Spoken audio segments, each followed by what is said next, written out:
लेकिन जब रूहान बाथरूम के पास पहुंचता है तो अचानक पीछे मुड़ के कहता है, नहाने जा रहा हूं भाई। आप क्या बंदा चैन से अकेला नहा भी नहीं सकता? और आंटी जी, आपके बेटे का उम्र का हूँ, कहाँ आई जा रही है?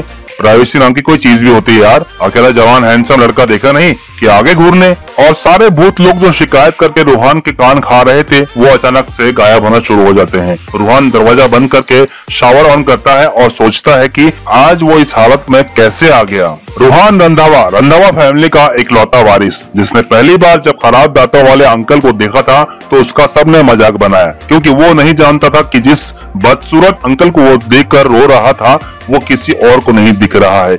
जिस दिन से ये शुरू हुआ और रूहान घर वापस आया तो उसे घर खाली मिला और तब से अब तक उसके परिवार के सदस्य में से कोई वापस नहीं आया। वो सब अचानक गायब हो गए थे। धीरे धीरे जैसे रूहान बड़ा होने लगा उसे समझ में आने लगा कि वो बाकी बच्चों की तरह नॉर्मल नहीं है और उसकी आंखें वो सब देख सकती है जो किसी को दिखाई नहीं देता।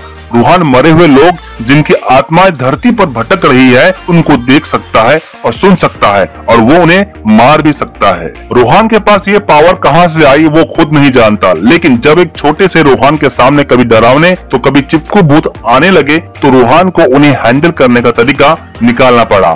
और अब तो वो उनको एक नजर में पहचान सकता है कि उसे जो दिख रहा है वो जिंदा है कि मुर्दा।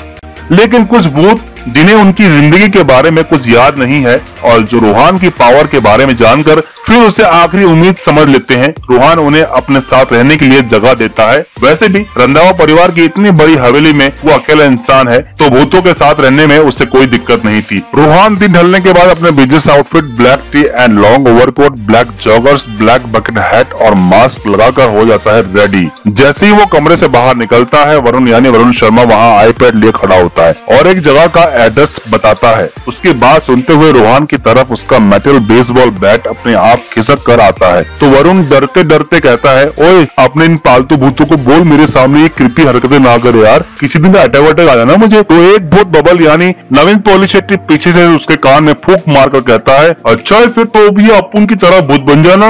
हालांकि ये बात सिर्फ रूहान को सुनाई देती है, लेकिन वरुण के पास बचपन से ही ये इंस्टिंक्ट है कि जब भी कोई भूत उसके बारे में कुछ बोलता है उससे छींकें आनी शुरू होती है। और अब भी वरुण छींकों के बीच में बोलता हुआ रूहान के पीछे छुप जाता है।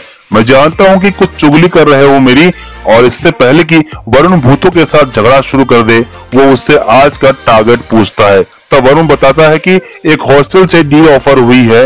हॉस्टल के पीछे एक छोटा सा घर है जिसमें सालों से कोई नहीं रहता, लेकिन हर रात वहाँ से जोर जोर से दरवाजा पीटने और रोने की आवाजें आती है। रूहान ने अपनी इस पावर का यूज करके अपना खुद का भूत भगाओ बिजनेस शुरू कर दिया था, जिसमें उसका इकलौता इंसान दोस्त वरुण उसकी मदद करता है। प्लान सुनते ही सारे भूत वहाँ से पतली गली से निकलने की सोचते हैं तो रूहान जोर से कहता है, जिसका रेंट ओवरड्यू है वो वापस आओ। तो क्या रूहान भूतों से लेता है रेंट, लेकिन कैसे, जानिए अगली वीडियो में। तो दोस्तों आज के लिए वीडियो करते ही पे एंड। अगर आपको वीडियो पसंद आई तो लाइक शेयर कमेंट करना ना भूलें और चैनल को सब्सक्राइब जरूर करें। तब तक के लिए टाटा बाय बाय, मिलते हैं अगले वीडियो।